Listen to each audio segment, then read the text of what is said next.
The economy has just taken a turn because the Federal Reserve announced a 0.5% interest rate cut. While this might seem like a small change, it will have a significant impact on the economy, the stock market, and your finances. And if you're new here, consider subscribing and give me a thumbs up because it'll help the algorithm and make more videos like this for you. Good afternoon. My colleagues and I remain squarely focused on achieving our dual mandate goals of maximum employment and stable prices for the benefit of the American people. Our economy is strong overall and has made significant progress toward our goals over the past 2 years. The labor market has cooled from its formerly overheated state. Inflation has eased substantially from a peak of 7% to an estimated 2.2% as of August. We're committed to maintaining our economy's strength by supporting maximum employment and returning inflation to our 2% goal. Today, the Federal Open Market Committee decided to reduce the degree of policy restraint by lowering our policy interest rate by a 0.5 percentage point. This decision reflects our growing confidence that with an appropriate recalibration of our policy stance, strength in the labor market can be maintained in a context of moderate growth and inflation moving sustainably down to 2%. We also decided to continue to reduce our securities holdings. I will have more to say about monetary policy after briefly reviewing economic developments. Why did the Federal Reserve make this move? Let's take a step back. Over the past 2.5 years, the Federal Reserve has been raising interest rates to combat inflation, which soared to a 40-year high of 9.1% in June 2022. This surge was fueled by the extensive money printing. Inflation at that level was comparable to the late 1970s and early 80s, when the Fed, led by Chairman Paul Volcker, also raised rates significantly. Volcker increased interest rates to as high as 20% to curb inflation, which led to a recession. However, in the present day, we aren't facing the same level of extreme inflation. The Fed's rate hikes over the past 2 years have been the most aggressive since the Volcker era in the 1970s. Recently, the latest economic report indicates that inflation has dropped to 2.5%. Remember, the target is to reach 2%. At our peak, we were at 9%. So this cooling of inflation is one of the primary reasons the Fed has decided it's safe to pivot and lower interest rates.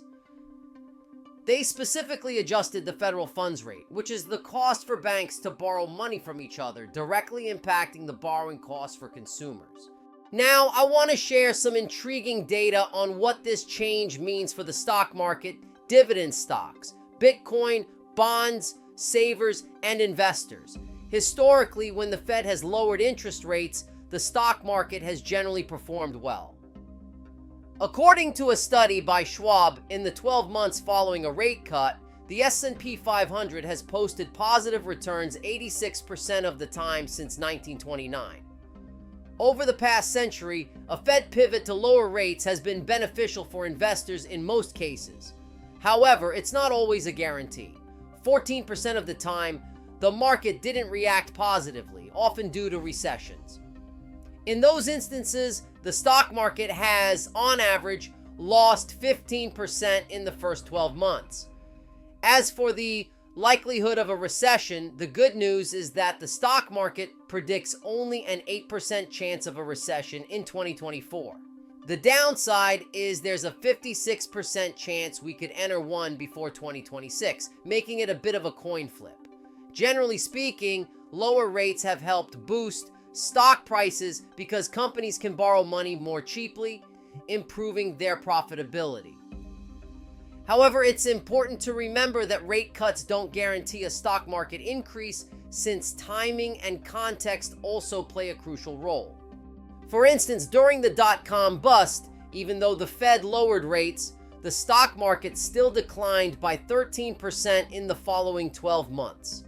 Similarly, when the Fed began cutting rates in September 2007 in response to the financial crisis, the market dropped by 17.6%. However, in most cases, stocks tend to rise when the Fed reduces rates. For example, when the Fed cut rates in 2019, stocks increased by over 15% in the months leading up to the global event that affected everyone.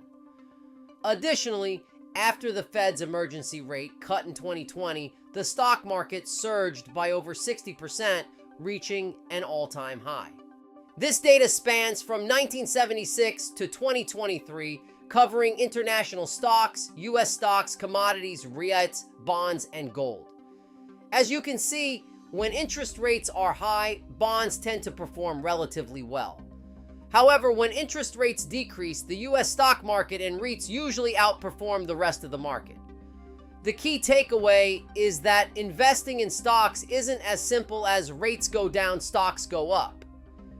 The impact of rate cuts is more nuanced, with certain stocks performing better than others following a rate cut.